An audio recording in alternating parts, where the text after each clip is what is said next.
આમોદના રેવા sugar ground પર દેશભક્તિનો મહેરામણ. જિલ્લા collector Gaurang મકવાણાએ આન બાન શાન સાથે લહેરાવ્યો તિરંગો.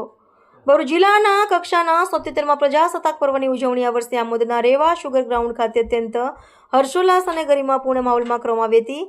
આ અવસરે ભરૂચ જિલ્લા કલેક્ટર શ્રી ગૌરાંગ મકવાણાએ નિર્ધારિત સમયે ધ્વજારોહણ કરી રાષ્ટ્રધ્વજને ગૌરવભેર સલામી આપી હતી.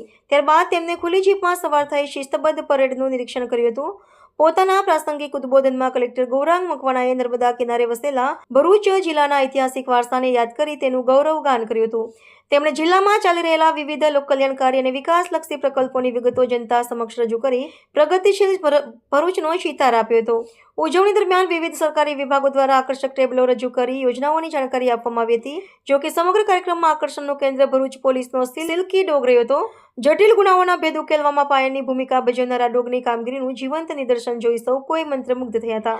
આ ઉપરાંત વિવિધ શાળાઓના વિદ્યાર્થીઓએ દેશભક્તિના ગીતો અને પ્રાચીન અર્વાચીન ગરબાની રમઝટ બોલાવી સાંસ્કૃતિક માહોલ જમાવ્યો હતો. કલેક્ટરશ્રીએ આ કૃતિઓ રજૂ કરનાર દરેક શાળાના બાળકોના ઉત્સાહને વધારવા માટે ₹51,000ના પ્રોત્સાહક ઇનામની જાહેરાત કરી હતી. આ મંચ પરથી વિશિષ્ટ કામગીરી કરનાર પોલીસ અધિકારીઓ, શ્રેષ્ઠ નાગરિકો, રાજ્ય અને રાષ્ટ્રીય કક્ષાના રમતવીરો તેમજ દિવ્યાંગ પ્રતિભાઓને પ્રશસ્તિપત્ર આપી સન્માનિત કરવામાં આવ્યા હતા. કાર્યક્રમના અંતે પર્યાવરણ જાળવણીનો સંદેશ આપવા એક પેડ માં કે નામ અભિયાન અંતર્ગત કલેક્ટર અને મહાનુભાવો દ્વારા વૃક્ષારોપણ કરવામાં આવ્યું હતું. આ ગરિમામય કાર્યક્રમમાં જિલ્લા પોલીસ અધિક્ષક, ધારાસભ્યો, પ્રાંત અધિકારી, નાયબ પોલીસ અધિક્ષક સહિત આમોદ નગરપાલિકા અને તાલુકા પંચાયતના હોદ્દેદારો તેમજ મોટી સંખ્યામાં નગરજનો ઉપસ્થિત રહ્યા હતા.